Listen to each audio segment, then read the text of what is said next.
The web is a great source for news, so we'll begin our browsing by visiting the New York Times website. One way to get to a web page is to type and enter its address, also known as its URL, here in the address box. We click in the box and type the URL of the page we want, www.nytimes.com. Then we press Enter, and the page displays.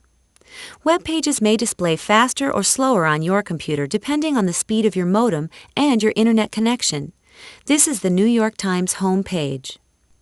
The phrases your home page and the home page are used in different ways when we talk about the web, so it's important to avoid confusion. There's the browser home page, which displays automatically when you open your browser. There's the site home page, sometimes called the Start page, which is the first page that displays when you view a web site. And there's your personal home page, which is the first page of your own website if you have one. The New York Times website homepage contains headlines, articles, pictures, and ads. Many of these items are connections to information on other pages. These connections are called hyperlinks, often simply referred to as links. Clicking a hyperlink takes you to the connected page. For example, to see the full text of this article, we can click on this link. When we do, the page displays. The address of the page displays in the address box. The web pages within sites often have complex addresses, especially in large sites that have a lot of pages. To see all of a web page, we can use the scroll bar to move down the page and back up again. When we want to go back to pages we viewed previously, we click the Back button in the browser toolbar. The Forward button will move us forward through the pages we've visited. Hyperlinks are often text, like this. Text links are usually underlined and in a color that's different from the other text on the page. Links you visited recently generally display in another color. Links can also be graphics. This picture is a link to the article it goes with, and this ad is a link to the advertiser's website. Text can also be placed on a web page as a graphic and then used as a link, like this headline. Links can even have screen tips like this one. The mouse pointer changes to a hand to indicate that you're pointing at a hyperlink, and the address of the linked page displays in the status bar.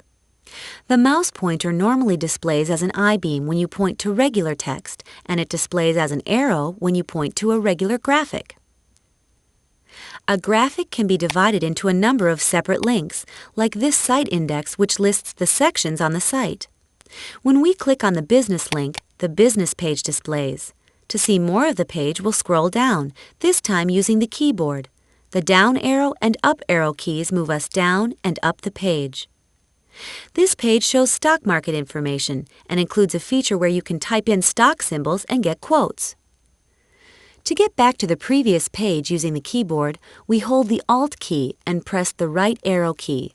Alt left arrow would move us forward. Here are a couple more keyboard shortcuts that make browsing easier. You may have noticed earlier that even though we typed in www.nytimes.com, the browser automatically displays the address with http:// in front and another / at the end.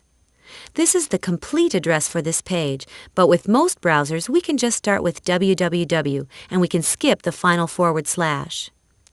And with some browsers we can often type even less.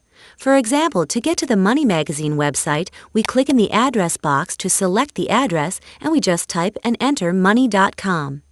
If this name were specialized enough, we could even skip the .com.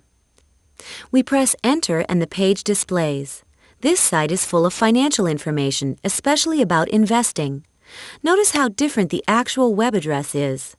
Some web pages have more than one address that connects to them. Here's another shortcut for getting to web pages. Many browsers keep track of pages you've recently visited. When you start typing an address that matches one of these, the browser completes the address for you. If this isn't the address you want, keep typing. If it is, just press Enter. A final note about web addresses and their case. Most of the time, you can type the main part of a web address in lower or uppercase. So, for example, you could type this address in all lowercase, all caps, or a combination. But when there's extended address information called the path after the .com or .net or whatever, like this, that part of the address usually has to be in all lowercase.